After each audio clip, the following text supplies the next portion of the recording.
Yo, welcome back to the best show in Atlanta. I'm your host, Nigel. Listen, if you haven't already, please like, comment, and subscribe to the best show in Atlanta. Also, if you can, go on the website at unspokenatlanta.com and get your merch, man. We got different colorways on the hoodies, crew necks, t-shirts, all type of stuff on there, man. So if you can support, man, go to unspokenatlanta.com, check out the Unspoken Atlanta collection, and get your merch today. Enjoy the show.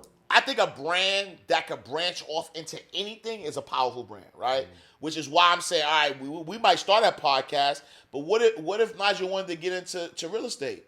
Well, Unspoken ATL could be the real estate arm that gives you access to houses that's not on the MLS, right? And so now you become like the concierge person, the person that knows the secrets, that give you the unspoken stuff. So now you could build out a whole line, right? So Unspoken becomes a line of exclusive stuff. Like, yo, you want to get into this party? Yo, you got to contact us. Yo, you want to buy this real estate? All right, you got to do it. You want to know what jobs are hiring? All right, bet. You know what I'm saying? So now it becomes part of that. And so it becomes an extension of what you're already doing.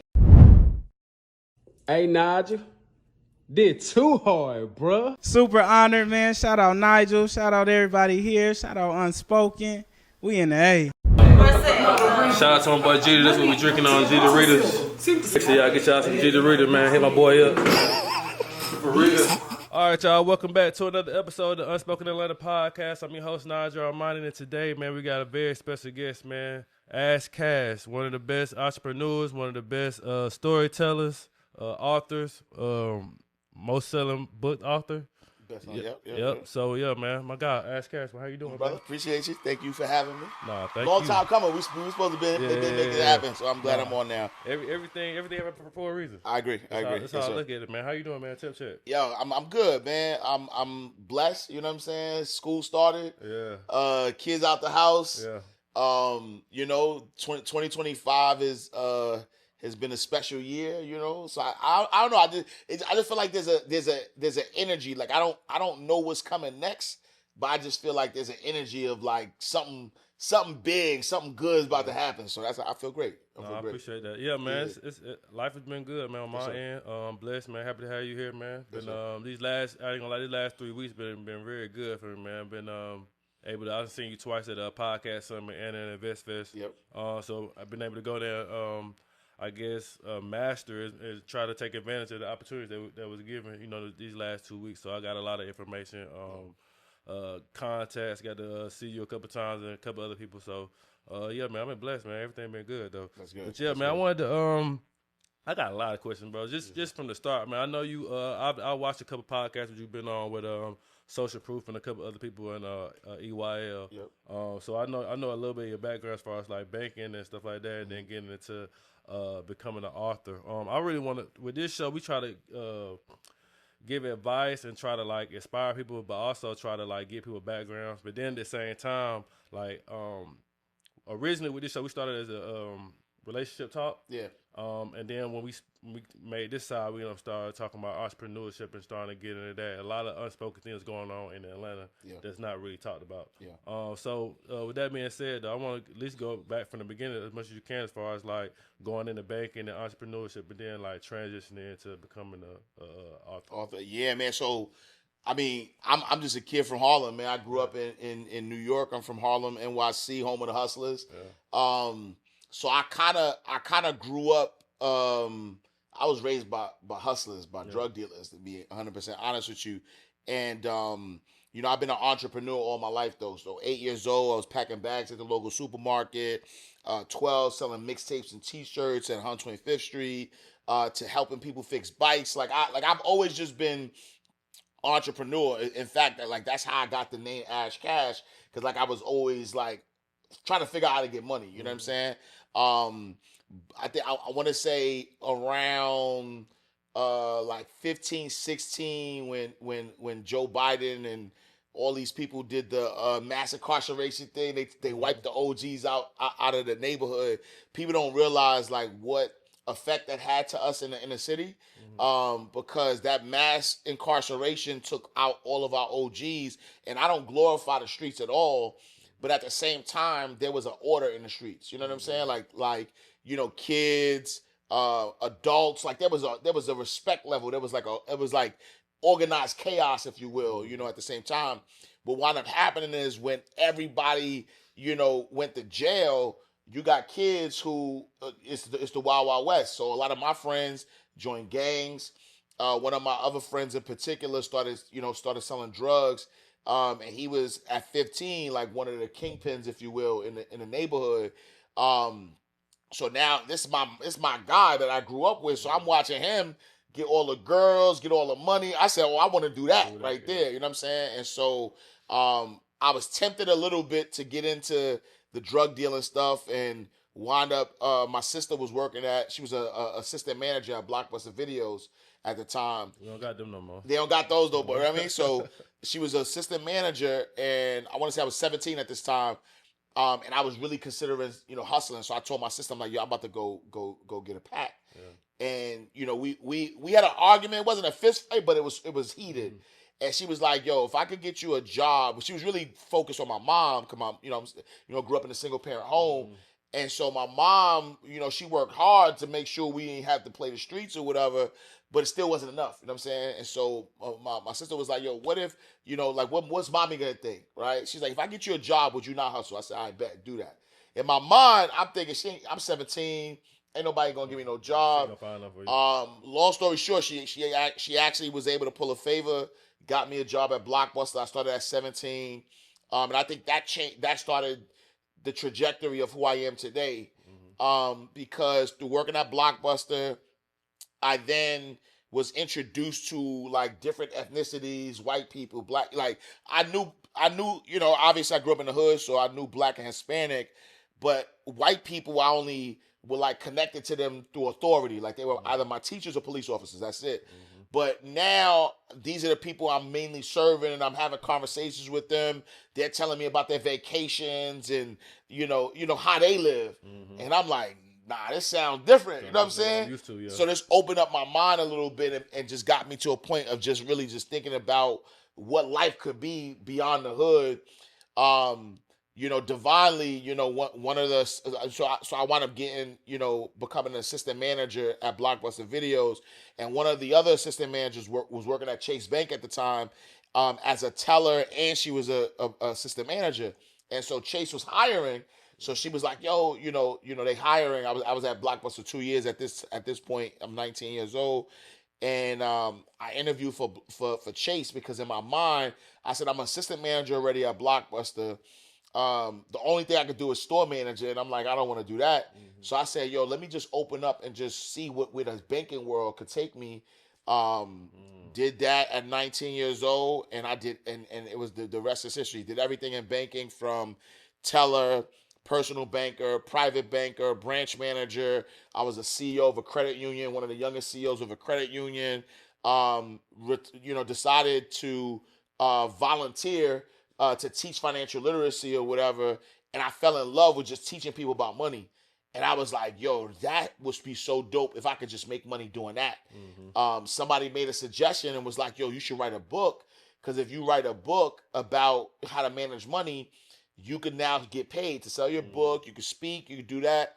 And that's what I did. And so I wrote my first book about 15 years ago, 2009, and the rest is history. Like you said, I've published over 20 books now. I had 7 bestsellers internationally. I have a popular podcast. I speak all over the world, just teaching about money. And all that started through, just through books. Yeah. What's the difference? What was the difference for you when you was like, all right, I'm gonna do a book versus just doing like a course like what everybody else is doing? Yeah. So I think what people don't realize though is that you haven't validated yourself if you just go course, right? Mm-hmm. So it's like I give this example all the time, right? It's like 1 million people do credit repair, right? Mm-hmm. And so if there's 1 million people doing credit repair and you come out and you say, yo, I got a credit repair course, like really, what makes you stand out? Like what makes somebody say, yo, I want to rock with you, then rock, you know what I mean? So now it becomes nuanced. Now it's like, you got to be annoying. You got to do these, you got to do lifestyle marketing. You got to show them your life is better. You got to do these things that make you stand out. But what if you were just the authority in it? You know what I'm saying? And so I tell somebody like I have a young lady that I've been consulting, not really consulting, but she's gonna be a client soon. But she focuses on financial literacy and credit repair for women in the nightlife, right? Mhm. So what if, right? What if she wrote a book though about how to manage your money working in nightlife? So now she becomes like the authority in that. Now she becomes the person that says, "Yo, if you work in the nightlife and you want to manage money, I don't just do credit repair. I don't just have a course. I actually have a book that could teach you the step by step, right, with the stories and things of that nature, and that's gonna make her stand out." And then now all of the people who work in the nightlife or people who kind of see her as the authority will now come to her for financial literacy stuff. And then now she could sell them credit repair. Yeah. Now she could go will and trust. Now she could actually create like affiliates where she could like help them throughout their whole life. So for me, it's been proven that when you write a book, it just makes you the authority, right? Like people know Robert Kiyosaki through Rich Dad Poor Dad, right? You think about Grant Cardone. A lot of people think like Grant Cardone had written like 4 or 5 books before the 10X rule. But it wasn't until he wrote the 10X rule that it blew him up, because he created a philosophy that made him the authority in success, if you will, right? Tony Robbins, we know who he is because of, all of the books that he put out. Even if you think about Alex Hormozy, right? Alex Hormozy at 31 was worth already $40 million because he sold the gyms. But nobody knew him until he started writing books. Yeah. And so there's so many different examples of how a book, it stands the test of time, right? Like right now we on Instagram, TikTok. Back in the day, we was on MySpace and Black Planet. Like, so these social media platforms are going to come and go. So if you, like, I know people who are popping on Twitter back in 2012 who are nobodies now, right? Because they built their platform off of another platform. But then when that platform dies and you can't translate that platform to another platform, now you're done. For me, I've been able to last, like, I consider myself like an OG in this financial literacy game because I've been around since 2009. I've seen a lot of dudes come and go, but I'm still mentioned, you know what I'm saying? Like, I'm still top of the food chain, and I truly, truly believe it's because I'm an author. Yeah, the authority of you being an author gives you longevity. 1,000%. And I also seen you did, you were saying that, I think it's on Social Proof, you were saying like the authority is what's getting you on like bigger stages and stuff like that versus like people who, and you kind of gave an example already, like the book kind of like, that's what people know you by. 1,000%. You know what I'm saying? You got to think about it, right? I literally have been on every media platform you can think about. Like I'm talking about from Crossover to Black Media. I've been on the Breakfast Club. I've been in Forbes. I've been in the Today Show. I've been in, like, you name it, right? Because and even from a speaking perspective, I've spoken at InvestFest every single year for the last 5 years. I've spoken at Social Proof Podcast, but I've also spoken at Black Enterprise National Entrepreneurship Convention. I've also spoken to lawyers, you know what I'm saying, to a lawyer group sponsored by Walmart. Like, I've also talked at the National Urban League Entrepreneurship Conference. So it opens the door totally, right? I mean, what people don't realize is like there's so many different worlds out there, right? So like, we know this social media world. So a lot of the people who are popular on social media, like we'll say the names and we know them because that's where we live. We live on social media. We live on Instagram. So if somebody got 1 million followers, 500,000 followers, 200,000 followers on Instagram, they popping. But if you take them outside of Instagram, nobody knows them. You get what I'm saying? Like, you can't, like I'm talking about even like in Atlanta, like take somebody, I don't care how popular they are. Take your most popular social media influencer and take them to 11 Alive right now. The anchor is not going to know who they are, and if they try to Google them, nothing's going to come up. You know why? Because your Instagram is going to come up and say that you're an internet personality.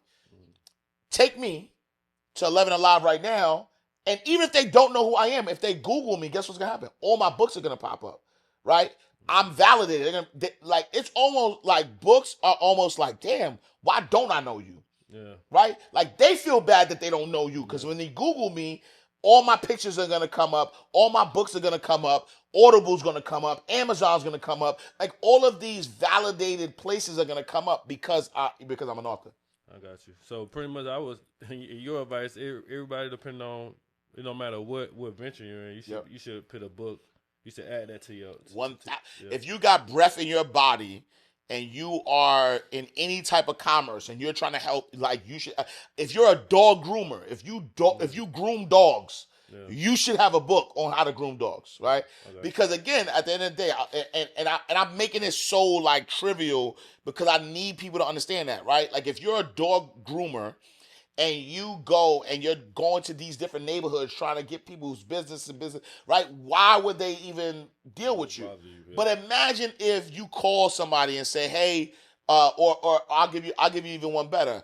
Imagine you are a dog groomer and you just wrote a book about how to groom your dog yourself, right? Mm-hmm. Now you have a certain neighborhood that you want to attack, and you say, "You know what? Here's a campaign. I'm gonna mail out a book costs like $2, $3, right? Mm-hmm.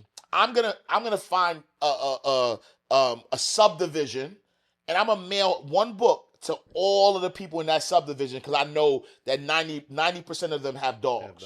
Yep. Now, guess what people don't throw away? You don't throw away a book, right? So if I get something in the mail and it's a book, I'm gonna say, "Oh, this is a book." Like I'm not gonna be like magazines, yes, newspapers, yes, but a book, it'd be like, "Yo, somebody sent me a book." All right, so number one, you got some points. Now, when you open up the book and this person is teaching you how to groom your dog yourself, 9 times out of 10 is gonna be too much for you to do yourself. So everywhere in the book, you're gonna give all your information on how they could groom them themselves, but then also say, if you want help, come contact me. If you have any questions, give me a call, right? If you want a video on it, here's my course, right? Mm-hmm. So now they're going to know, like, and trust you, and they're going to probably try it themselves, right? Mm-hmm. But you'll make some extra money because if they're going to try it themselves, they're going to need your course. If they have any questions, they're going to have to call you and get a membership in order for you to answer any questions that they have, right? But ultimately, if they don't call you and they be like, "All right, you know what? I want this person to come through." Now they're gonna call you to do it, right? Mm-hmm. No other dog groomer is doing that. Yeah. And so you could actually replace that with if you mow lawns. I don't care what you do. Put a book to it. Put a book to it. All right, so I want to go back to when you first started writing books. In your opinion, like, what are some of the biggest challenges you had facing, like when it comes to like writing? Yeah, I think the biggest challenge is trying to figure out what people actually want versus what I actually want to teach them, right? Because a lot of people, if they knew my solution, if they knew what I like if my solution made sense to them, they would already be doing it. And so how do I take, all right, this is the information that you want. This is the information I want to teach you. How do I mix it together to still make it palatable to you? So I'll give you a prime example. So like for me, because I grew up in the hood and because I listen to hip hop, I always wanted to teach our community about money. Mm-hmm.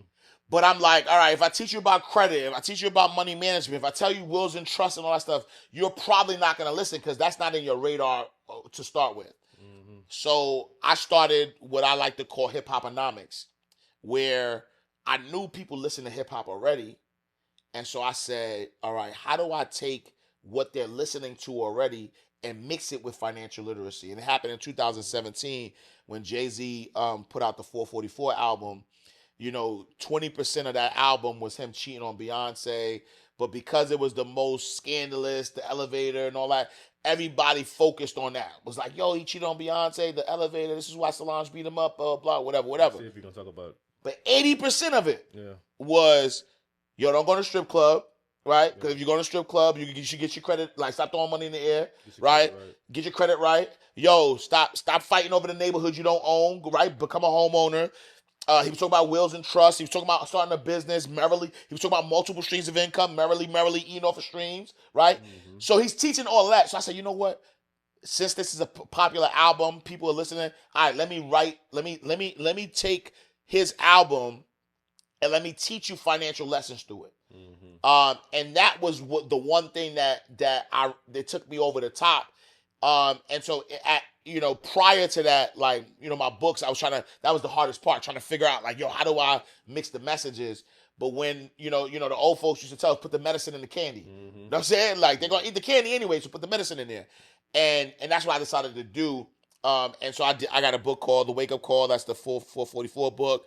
I did it with rest in peace, Nipsey Hussle. I have a book called Hustlenomics, where I take, Nipsey Hussle always talks about vertical integration, right? And so I said, all right, how do I teach that using his lyrics, right? And so I was able to, do a book called Hustlenomics.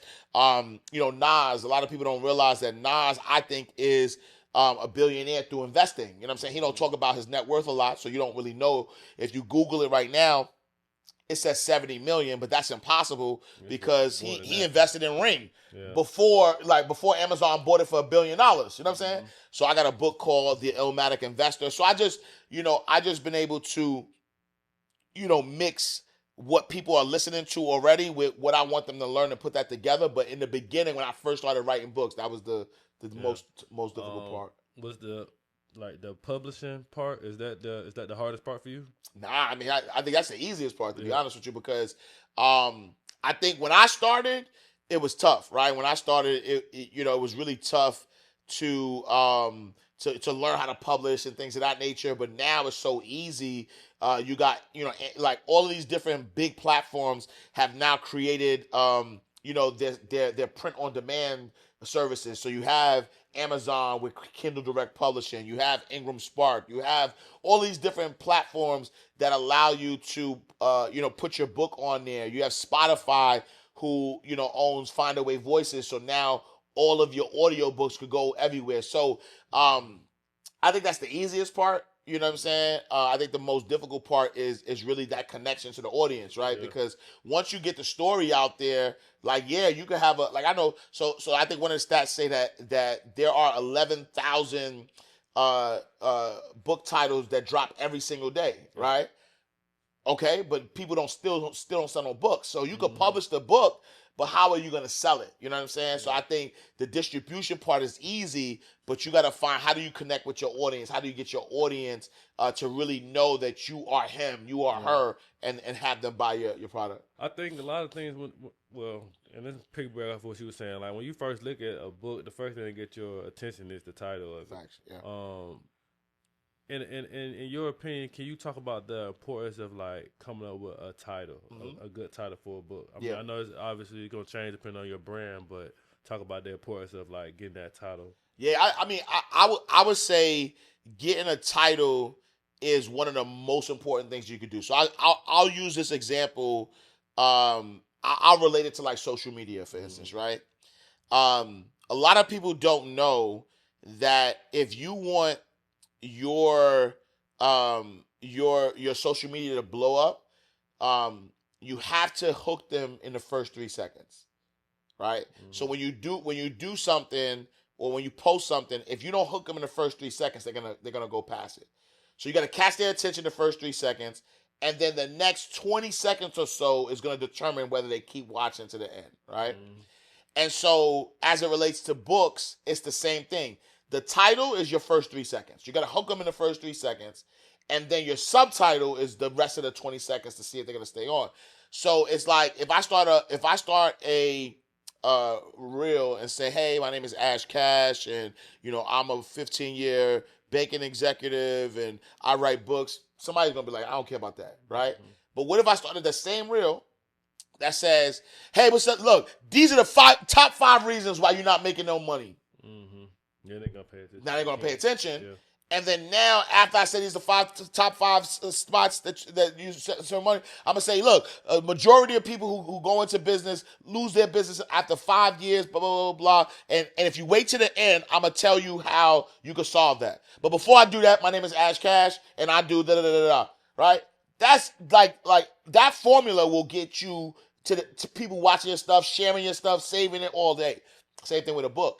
Your title has to punch somebody in the gut. Like, they have to know immediately, like, this is for me, right? So, for example, I have a book that I wrote about credit.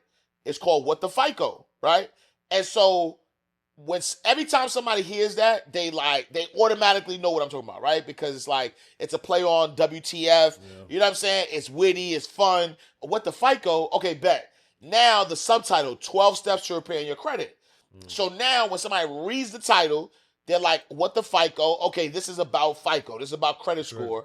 And then now this is how it's gonna help you. 12 steps to repairing your credit. And so I think that's where a lot of people miss. I think a lot of people are so hung on the content of the book that they don't realize that even if the content is good, if you don't have a great title, nobody would even know your book is good. They wouldn't even buy it. They're not even going to read it because you think you have time. Like people think they have time to explain. You don't have time to explain. Yeah, you don't. Like when you write a book, probably for the first week or two, your friends and family are probably going to like it. You know what I'm saying? Because those are your friends and family. They want to support you, whatever. So you might have sales from there. But after that, you're relying on random people. You're relying on strangers to support you to buy your book. So for me, I always say, forget your friends and family. If nobody knew Nigel at all, I'm talking about like nobody knew you, and you were trying to teach them something, you need to create a title and subtitle that people could be attracted to. Like literally, there are people that have read my books that didn't realize it was my book they were reading. Right? Because I don't lead with me. I don't lead with, buy this Ash Cash book. No, because it's not about Ash Cash. It's about what I know could help you. And so when you buy this book, it's because it can help you with something. So I think people miss that mark by not realizing, like, always put the customer first. All right, so I do want to get into some branding advice as well. Can you talk about the importance on personal branding for authors, and also being able to integrate the entrepreneurship within that as well? Yeah, I think personal branding for authors is very important, but it's also very easy. People are so afraid to be themselves that they rather watch other people being successful, being themselves, and try to copy that person and wonder why it's not working. It's working for them because they're being authentic. You know what I'm saying? And so I think from a personal branding perspective, never be afraid to live your truth, because if you are the way you are, there are people who can relate to you the way you want to be related to. So I'll use myself as an example. I think that, a lot of people kind of rock with me because I don't try to sound like I'm from Wall Street. I'm not that guy. You know what I'm saying? Like I've worn suits and I've changed the way I talk and my vernacular and all that stuff to appease an audience that I was catering to. But if I'm talking to my people, I want you to know, like, I need you to know who I am. I need you to know that I'm from New York. I want you to know that I talk fast. I want you to know that I'm loud, right? I need you to know that from the get, because I don't want you to buy my stuff and then be turned off because I introduce you to one person and then now I gotta be this other person. At all moments, I need you to know that I'm gonna give you 100% me. And if you don't rock with me, I'm cool, because there's going to be somebody else that you can rock with. You get what I'm saying? So I think personal branding, and that's the other piece. I think that we want to get to that person. We want to get to that authentic self fastest, because if you could attract one person who likes who you are, you could attract 1,000, you could attract 1,000,000. What people do, and this is where they lose again when it comes to personal branding, is that they think they need to switch, right, to become somebody else. And when they become that other person, they're going to make all this money. And once they make the money, then they'll have enough cushion to become themselves again. But what they don't realize is by the time you make the money, you've now built a prison for yourself, because you're making this money off of the back of somebody they think you are. And if you ever change that person, nobody's going to like it. And you're going to lose the money anyway. And so when you're first starting out, you might as well just be yourself, be your authentic self, and then figure out how do you, there's a book called 1,000 True Fans. That's literally all you need. All you need is 1,000 true fans. Can you get 1,000 people who know, like, and trust you? Because once you get 1,000 true fans, then the ability to multiply, the ability to keep growing it becomes easier and easier. And then now you become the main voice doing what you do. And then now all of the people that have been looking for you, they will continue to support what you got going on. I don't. Do you remember the first time we met? Nah. It was we had a David Shands had a podcast. Link up. This is maybe about 2 years ago. Yep.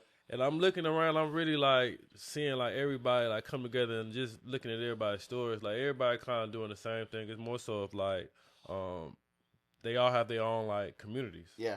That would kind of like got me because when I got into the podcast originally, I was doing it just because I love the production side of it. Mm-hmm. But I was trying to figure out like as far as like building it, outside of like putting money behind it and outside of being consistent, it's also about building the community aspect of it and using that, leveraging the community to kind of veer into like merch or trying to sell like other options. How is it like when you guys I kind of know y'all probably meet way more than that time, but just to be able to see the different ways of how everybody make communities, how has that been able to impact you as far as like just camaraderie, but also in your individual? Yeah, I think the community aspect, I mean, now more than ever is so important. You know what I'm saying? Because when you start thinking about AI now, right? People could get information from anywhere. Yeah. So why would they pay you for information? People don't pay for information no more. What they're paying for is community. What they're paying for is accountability. What they're paying for is being in rooms with like-minded people, right? So like what you mentioned, being with, doing the podcast meetup, that's what it was, right? We were all podcasters doing our own thing individually. And some of us had figured out how to make money from it. Some of us figured out how to get the most views. Some of us figured out certain aspects of podcasting that we all needed. Mm-hmm. And so, I could have continued to, to been a podcaster by myself and all the other podcasters, but by Shan's bringing everybody together, and now we get to share game. Now I can learn. All right, this is how I'm gonna get more views. Mm-hmm. This is how I'm going to make more money, or this is how I'm going to productize what I got going on. So I think for me, right, Unspoken Atlanta, that's one of the unspoken things that I appreciate about Atlanta, was that when I came here from New York, unfortunately, New York is one of those places that, and just like other places, I'm pretty sure there's some of that here in Atlanta too, but people want to see you do well, but not better than them. You know what I'm saying? And so when we hustling and struggling together, everything is all good. Yeah. But if it looked like somebody's about to like have a breakthrough, that's when the support, the shade come in, the lack of support, the pullback, all that stuff starts to happen. And so when I got here to Atlanta, luckily for me, the circles that I was introduced to were all entrepreneurs getting it, but unselfishly we're willing to share the information. You know what I'm saying? And so I think that has been a blessing for me personally, and I've also used that in building my own communities, right? So as I'm building communities, I'm not just trying to build a community where they have to rely on me, right? That's what a lot of people, mentors and gurus and people do, is that they build out these communities and they make the communities dependent on them and their knowledge, almost like a cult, almost like a church, right? Where it's the pastor or the imam, like, is the main person. Mm-hmm. But when you build out a community where it's like, all right, yes, I'm gonna teach you some stuff, but it's also the people that you're gonna connect with within that community that's gonna be your supporters, or gonna be your accountability coaches. Like, that is what creates a long-lasting community, and then also identifying them.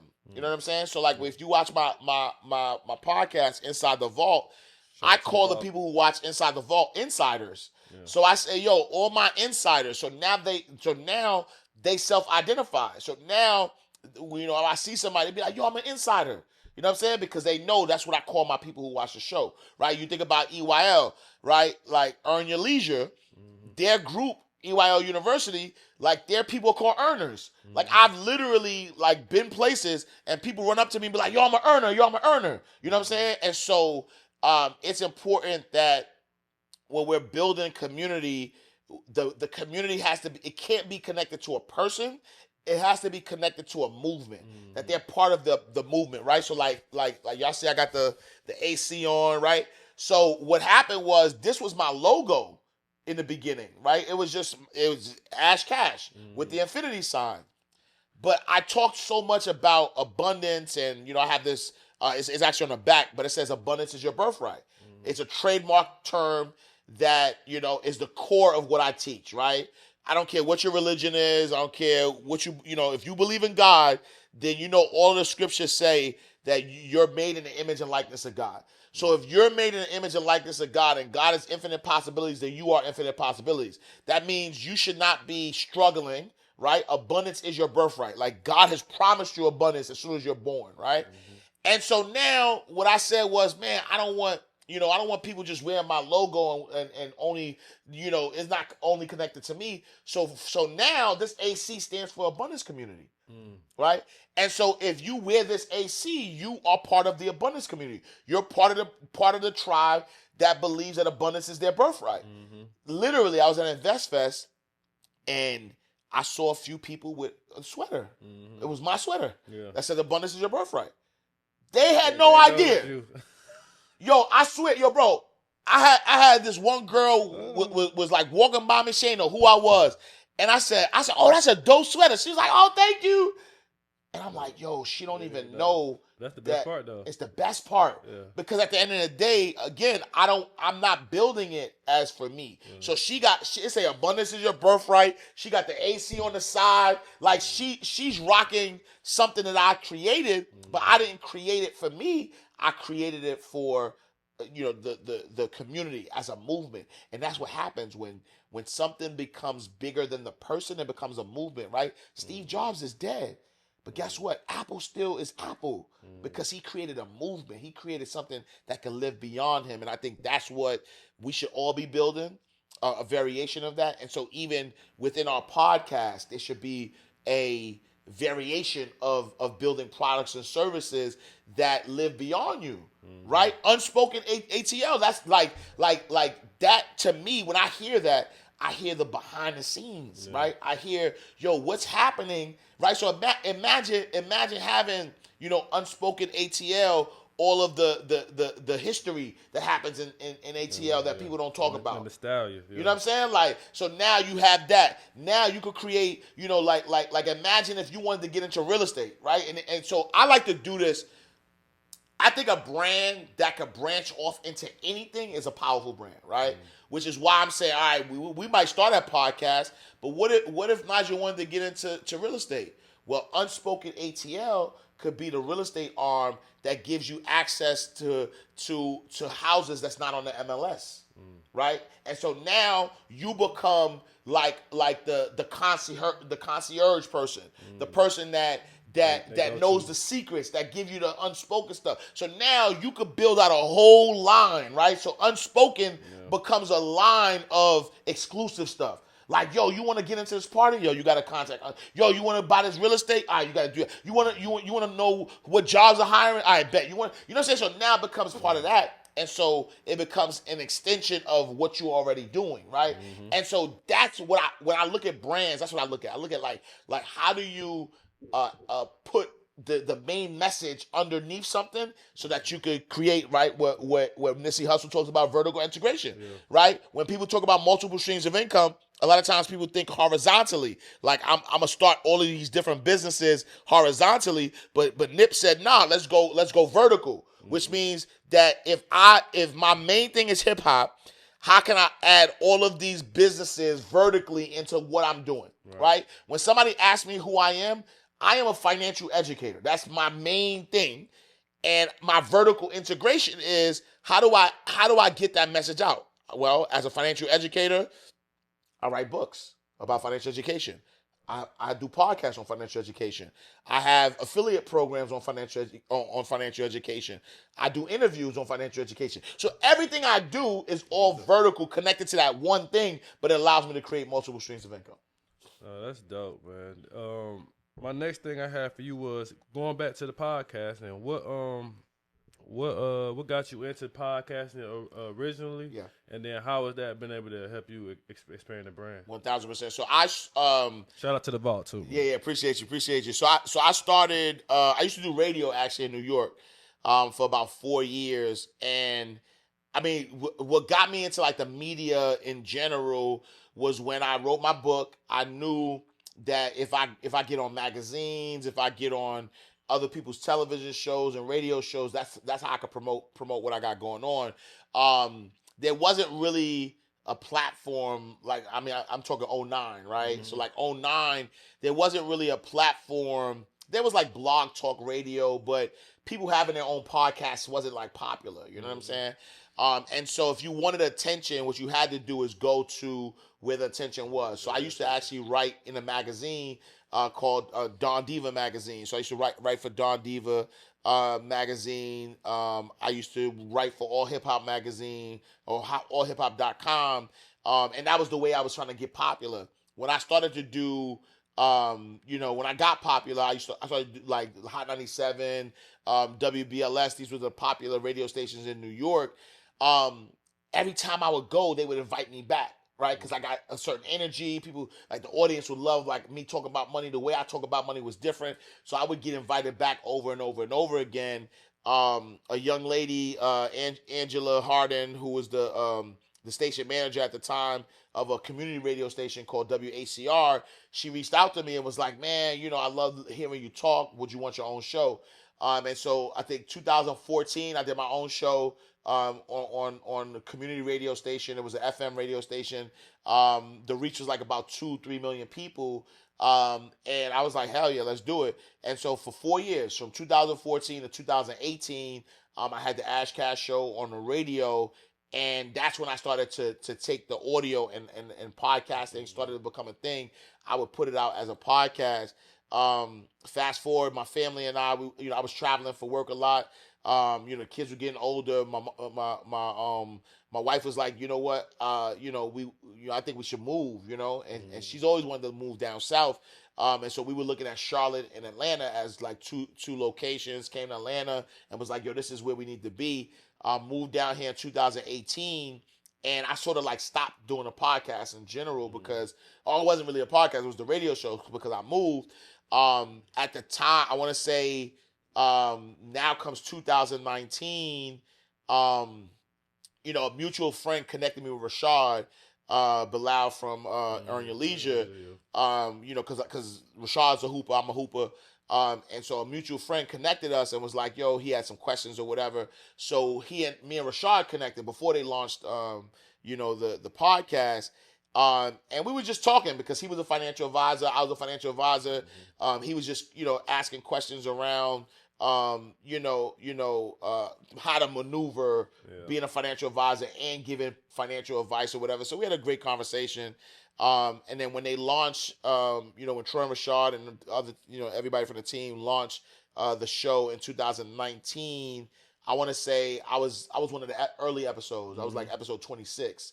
So I went there and I, kind of like I saw it from the beginning. Like I'm talking about the birth of it. I'm talking about when I pulled up, we pulled up to Troy's house. You know what I'm saying? I don't know if it was his house or his parents' house, but we were in like a dining room, you know what I'm saying, with tables, and there was no, like, you got fancy equipment. They had none of that. They had 3 iPhones, and I remember vividly because my voice is loud. Yeah. So they had the 3 iPhones, and they had the mixer or whatever, but I kept bleeding the mixer because I was too loud. Yeah. So it was like I seen it from that beginning or whatever. And then fast forward, I think 2020, when COVID started, they had like doubled down on digital, products or whatever. Their podcast started to blow up. And I'm like, man, I want to get back into like podcasting. Yeah. And then they started the network. They had, they had their show. They had started Market Mondays. I think, Matt and Kiana had Rants and Gems. And so I just hit them. I was just like, yo, I wanna do this podcast thing, but y'all obviously have figured some things out that I don't know yet. Yeah. So instead of like trying to start it on my own and trying to figure it out, I was like, yo, y'all looking for more people on this network? They was like, hell yeah. So when I launched the show, I launched it on the EYL network, and that's how I got my start. I want to say we dropped the first show in February of 2021. It was me and two other partners. And it was good. It was dope because our first episode was with Candy Burris. You know what I'm saying? And so that was one of the things. We was like, yo, we want to go hard with this. And we launched the podcast. I think I'm gonna say February 2021. And then we just, and I think that because we took the approach of using sort of like the network that they had built already, to teach us some things about podcasting. We had connections, so we were able to get some really good guests early on, and it just kind of blew up and took over. I want to say that one of the biggest mistakes that I made, though, in the beginning was I didn't know how to monetize. You know what I'm saying? So I was getting views, and you make money from views, but you don't make as much money as if you productize yourself, right? And so a prime example, like I think at the height of it, I think, we've done 10 million views or whatever. From 10 million views, I might have got paid, $90,000, something like that, right? But through my products and services, I've created a 7-figure business, right? Because what I started to do is, all right, bet, I can have all this attention, and based on this attention, I could just get paid off the views. Or what if I had a commercial for something that I did? And so what I wound up doing was every show, and y'all can go back right now if you go to Inside the Vault, type in Inside the Vault on YouTube and pull up a show. Right before the show starts, it's a commercial with me saying, wait. If you want to monetize yourself, and you want to write a book, text me at this number. This is my personal number. Text me right now. And what wound up happening was everybody would text that number, and then once they text that number, they would go into my funnel, right? I would teach them. So I have this thing called 4 E's, where you need an entry level product or service, an examination level product or service, an elastic level product or service, an exclusive level product or service. Entry level product or service is usually your book, your podcast, your courses. I mean, not your courses, your anything that's free or low cost. Your examination level product or service is your courses. Your elastic is like your continuity program. So your membership, and an exclusive is the one-on-ones. Everybody that would text me at that number on my show, I would then kind of find out what they want, and I would sell them a product or service based on that. And like I said, literally, it made me millions of dollars. And so while other people were chasing views and exclusive guests and things of that nature, I was very specific around who I wanted to interview and what type of people I wanted to attract to my podcast. Because the truth of the matter is, if I got 10 million people and I make less than 6 figures, but imagine if I had a $20,000 product, right? At a $20,000 product, I really only need 40 people to make $1 million. You know what I'm saying? Yeah. And so forget trying to get 1 million people. What if I got 10,000 people? But if I get 10,000 of the right people, now those 10,000 people all I need is 40 of them to say yes to my $20,000 product, right? All I need is 400 of them to say yes to my $2,000 product. You know what I'm saying? And so that was one of the biggest mistakes that I learned early on. But now, it's something that I do. Yeah, a lot of I'm learning that as well. Just trying to make sure I have like multiple products within the Unspoken Atlanta needs, whether it's merch, starting to do like live shows, or like a community based show. What's the other ways? Courses. Yep. Teach people how to do whether it's I'm trying to get into the space of teaching people how to learn how to edit. Yeah. So that standpoint, and also podcasting production wise, as far as all that. So I 100% agree. Yeah. A lot of people, that's the main thing. A lot of people, they don't really They look really it is they looking at Joe Budden. Definitely looking at Joe Budden, and they like let's get the views up. But you also got to see for the people who, if you're not Joe Budden or you're not those types, the only way you're gonna really make money is through finding other places, whether it's monetizing through merch. Like I said, I've did a couple small deals where I'm going to a restaurant that I know that's black owned, and I'm doing like I might do a 30-second commercial for them, throw it in there for like $500, $1,000, something like that, and then kind of like build off of that. Yeah. So yeah, definitely. And then I would give some advice as well. Just for one, be okay with making your own commercials. Facts. That's what we get afraid from. We don't really know. We just thinking that they gonna pick commercials on here anyway. They gonna hit the skip button, but you can also make your own commercials to kind of make some more money come in, and then use that money to fund and be able to get special guests or whatever you want to spend it for. But that's definitely how you do it. I did have a couple more questions for you. I'm gonna let you go. I know you gotta go soon. If you can share some moments in your career that was significant, that impact, that negative, that kind of that you think that kind of changed my path. And I know you said earlier as far as like the blockbuster, but something even more deeper than that, as far as like that kind of got you on the right path. Yeah, I think so I became a homeowner like really young, right? And so my wife and I, we've been together for a while, so 22 years, right? So we've been married 18 years. And I was like 21 or something like that when I met her. We bought our first home relatively young. I was 26, I think. She was 25. And because I never had access to like entrepreneurs or people who make money, I don't know, I just thought that fame equals money. That if people knew me, that the money would come. And so, fast forward to 2000, like right before I turned 30, I was making six figures at the bank. And I had written my first book. And because I was writing for the magazine, because I had, connections to all hip hop, because like Hot 97 at the time, one of the biggest radio stations in New York, was featuring me.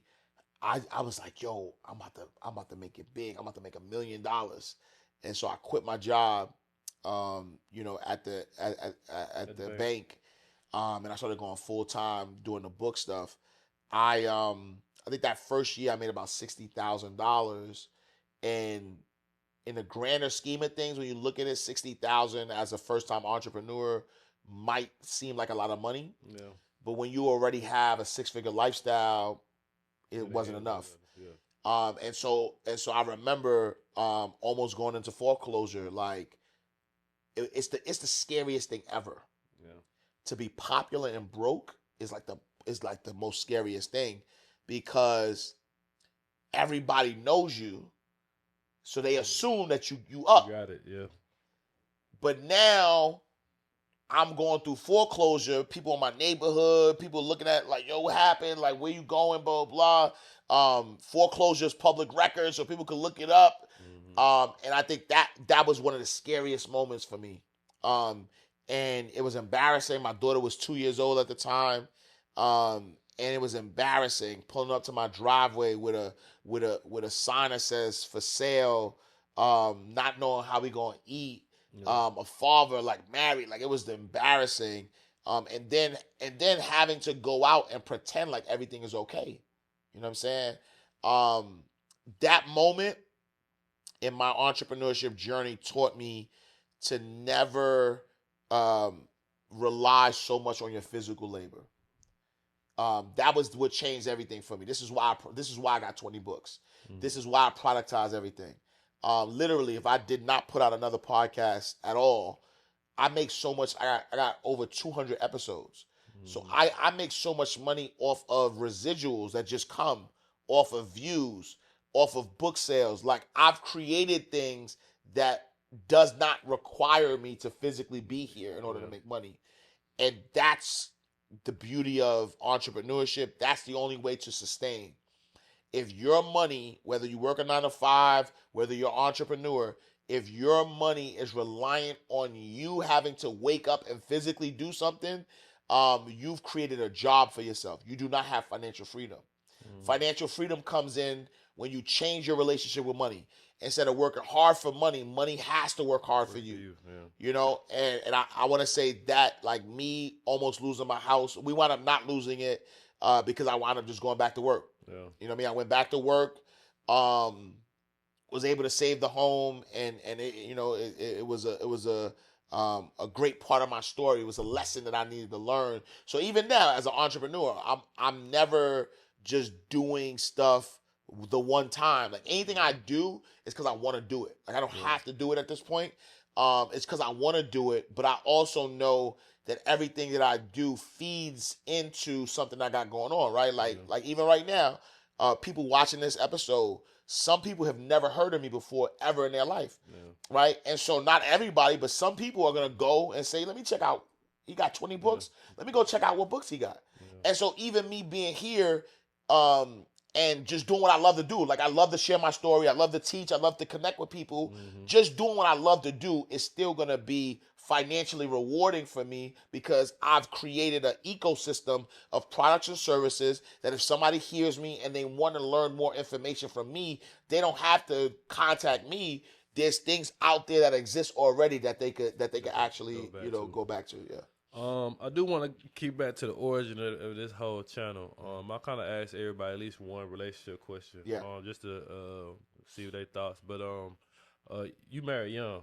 Yeah. Can you talk about how has that impacted you for the better, as far as keep you focused in along your journey as far as entrepreneurship and storytelling? Yeah, I think a relationship with the right person is the cheat code for wealth. Period. So luckily, and it might sound crazy because I have kids now and I wouldn't wish my lifestyle on them at all. But I was sexually active very early. You know what I'm saying? I mean, grew up in the projects, you raising yourself. So I think I broke my virginity at 11, right? And I wasn't the aggressor though. It was like, it was just like homegirl was like, yo, she was ready. You know what I'm saying? And so I was sexually active very, very young. So by the time I'm 21, like I think in the hood we live by dog years. By the time I'm 21, I mean I've had hundreds of partners. You get what I'm saying? And at the end of the day, all of that is out my system. You know what I'm saying? And so when I met my wife, I mean she was different. You know what I'm saying? She was like one of the first people that allowed me to look at women differently, not just as objects, because that's how we were taught. You know what I'm saying? Like your homies were the ones you talk to, the women were the ones, you know what I mean? Like you kind of, you know what I mean? So yeah, she was different, and it kind of pushed me to, I was like, man, I want to, like it's something about her. But what it also did inadvertently is it made me like, now I don't want to go to the club. Like, what am I going to the club for? You know what I'm saying? I'm not trying to bag nothing. You know what I'm saying? Like right?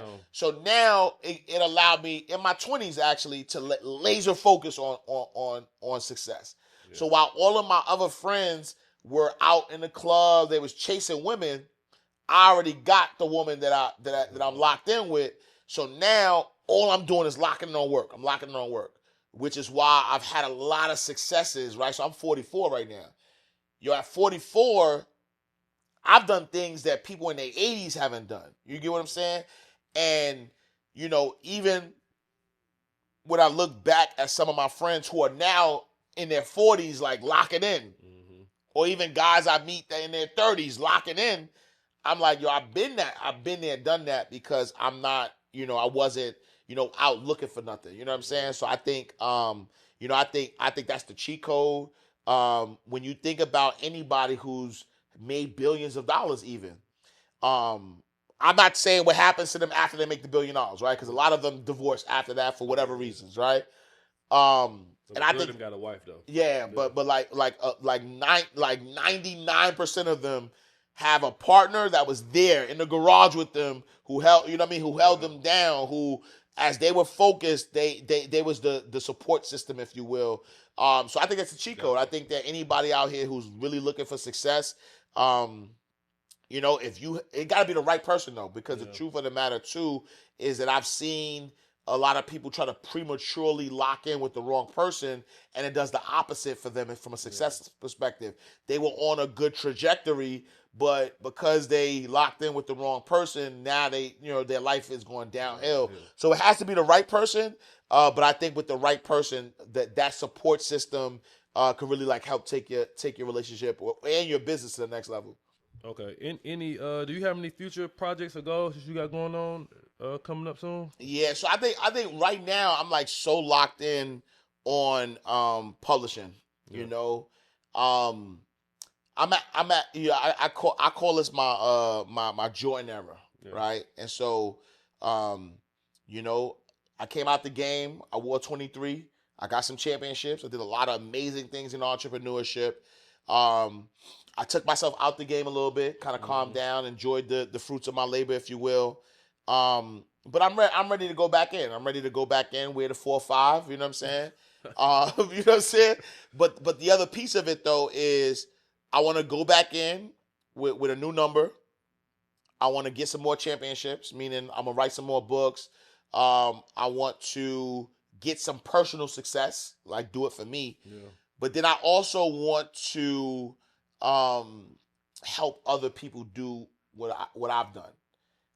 And so I have a lot of clients that are influencers that I'm helping them write their books. I'm helping them build their brands. I have a goal I want to help make some influencers like household names. Yeah. And so that's the next thing for me. So I've had a publishing company called One Brick Publishing. But we've been, really helping, people put out books. Yeah. And so, salute to, Coach K, who does grants, but, she launched a book called Fight Into Freedom. We got, Billionaire Barbie. She has her book. She does taxes, but she has From Felon to Fortune. Because a lot of people don't know that she did, she did some time. We have, Brooklyn Harris, Brooklyn Billionaire B, but we have a book with her, the Billionaire Mom Mindset. My brother Adrian Walton, he's a street ball legend.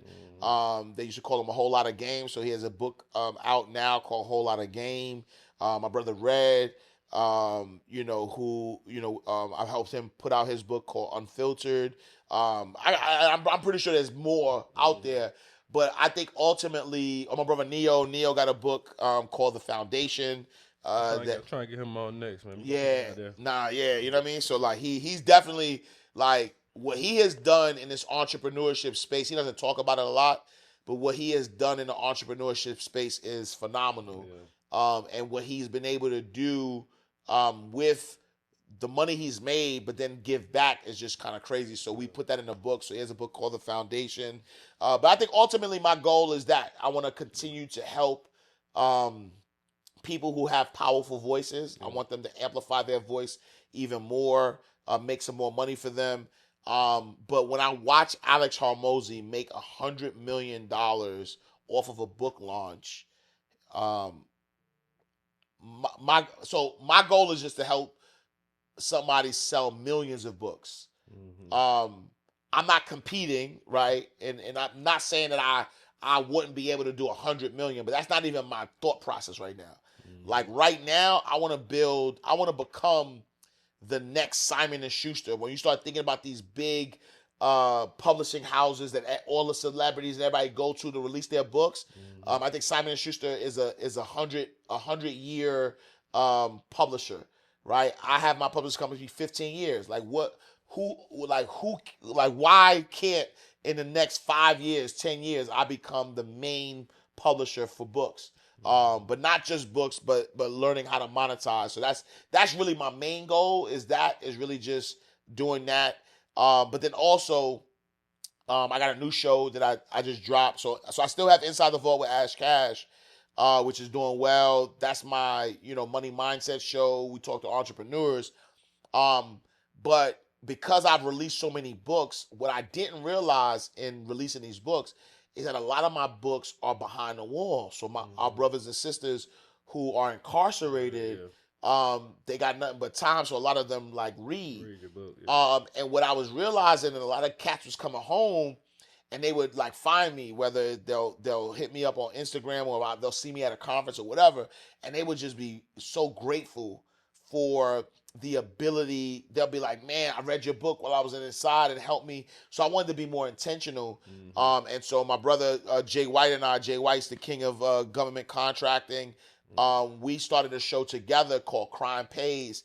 And what we do is we interview formerly incarcerated men and women, and we those who are doing well, right? So now they did their time, they came home, and then now they're like killing it in whatever industry they're in. I think I seen you do it with Finesse. Yep. So we had Finesse on there, free Finesse. So Finesse is free. Yeah, man. But yeah, we had Finesse on there. We had my brother Santino on there. We had Billionaire Barbie on there. My brother Mendices is on there.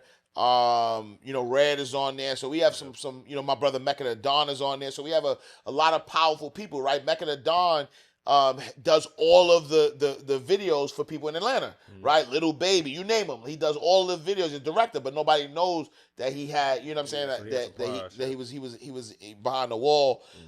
And so, my goal with that also is I want to build the #1 personal development platform for formerly incarcerated men and women. So between publishing and building out the #1 personal development platform for formerly incarcerated men and women, which is my nonprofit. It's called Abundance Code. Code stands for creating opportunity despite the environment. Those are the main things I want to focus on.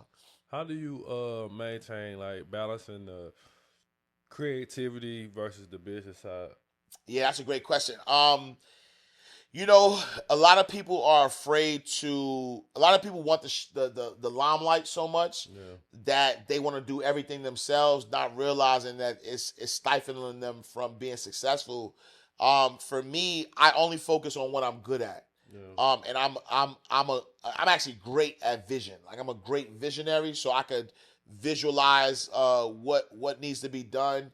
But as far as like the operational side, the business side, I lean on the people who are good at that. You know what I'm saying? So my wife has been part of my business. It's our business, but she's been part of the business for from its inception. So she's really a wizard as it comes to finances, as it comes to strategy, and so she's been able to help there. I do have a business manager, right? So salute to my brother Mike, who is my business manager. So he's the person that helps me manage a lot of the stuff that I got going on. He helps me get deals and we negotiate stuff. And then even from an operation standpoint, I have, somebody that I work with, who helps me in operations. I got somebody who helps me with sales. And so the empire that's built isn't just, even though I'm the face and I'm the voice and people know me, but everything is done as a team. And I just lean on what people are good at because, I always say this, to make six figures, you could be a hustler and make six figures. You can hustle your way to six figures. But if you want to build a sustainable business, a 7-figure or even 8-figure business, you can't hustle your way into that. You need structure, you need systems, and as long as you focus on the systems and the structure and the team, you could scale and get to the next level. So for me, the balance just comes with me being able to vision, but then from that vision, can I delegate, right? Can I delegate to the right people to make sure that vision is executed correctly? And then my last thing, I was just want to say, like, what's kind of keeping you? You already said some of it, but what's really keeping you motivated, though, just to keep going throughout this? Yeah, I think you already 20%. You really could retire, really. 1,000%. Yeah, I think honestly, the one thing I realized is like God didn't save me so that I could be comfortable, right? And what I mean by that is like I got kicked out of school. I used to fight a lot. So I got kicked out of school 4 times. I got kicked out in the 1st grade, 5th grade, 9th grade, and 10th grade. I got expelled in the 10th grade. Had to do the 10th grade over again. Probably why I didn't play basketball, because my senior year, I couldn't play because I got kicked out.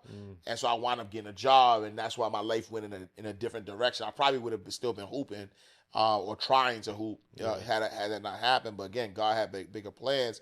But what I realized was a lot of people think that their story happens to them, for them, and not that it happens to them for other people.